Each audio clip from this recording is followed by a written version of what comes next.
Okay, this is a common question of how do you shoot in manual mode. I'm using this Canon DSLR, and so what you do is you obviously, if you can see that in the viewfinder there, and we go to manual mode, so which is the yellow on there. So just put this on, and there you see what you can see in there. Just go a bit further. So here we see manual mode. We've got here is 1/8 of a second, which is the TV on a Canon camera, which is just means shutter speed. Then we have f5.6 here, which is the aperture, ISO of 400, and they're the three main things in photography really.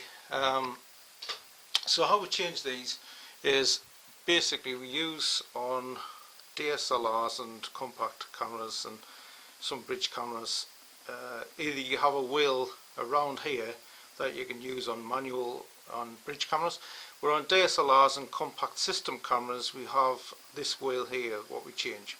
So we just there we go again.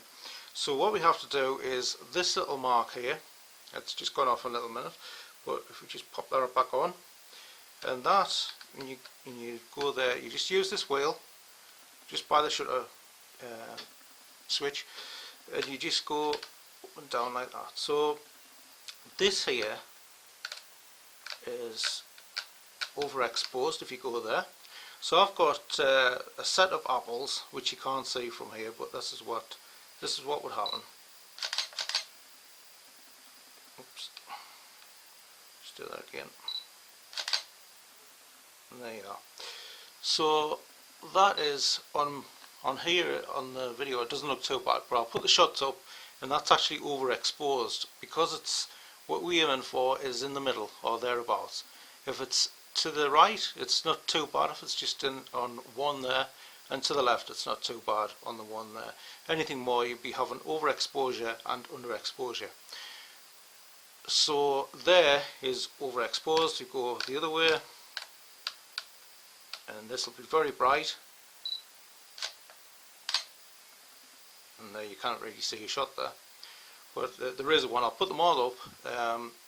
This is not a great photography or anything, it's just to give what you can do. And there is where the little mark is, and that will be 0. So this is correctly exposed. You just, to get it back, you just press your shutter speed once, your shutter button once, and that comes back up. See, it's gone there.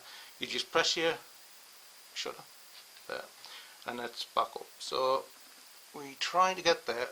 Somewhere around there is spot on. So we just take a shot of them apples, and I'll put the shots up, and you might not be able to see through the screen, but I'll put the shots up to show that they're correctly exposed. You can, this is using the shutter speed by default really. How you get it on aperture is you just press the AV here, and there's your aperture, and using your wheel, if you can see down on the screen, and you just do that, and then your shutter speed is if you put that there, and that is too overexposed. What I do, I don't really mess with this aperture. I just, because by the lens itself it's a 3.5 to 5.6, which is okay, but for something like f16, that would be, you would be really looking at something like landscapes and things for that, where I think just leave it where it is, and you go down by using the left, and there's f5.6, which is fine, and shutter at there 1/13, and just bring that back, and that's basically what you do. So any questions or any comments on that? It can be a little bit tricky at first, but once you get the hang of it, it's quite easy. It's just basically about this here, ISO 400 or down. I wouldn't recommend anything 800 and above. ISO at 400, 200, 100. On some cameras it's 80. Not quite sure what it is on this the Canon here, but all Canon cameras are basically the DSLRs are basically the same.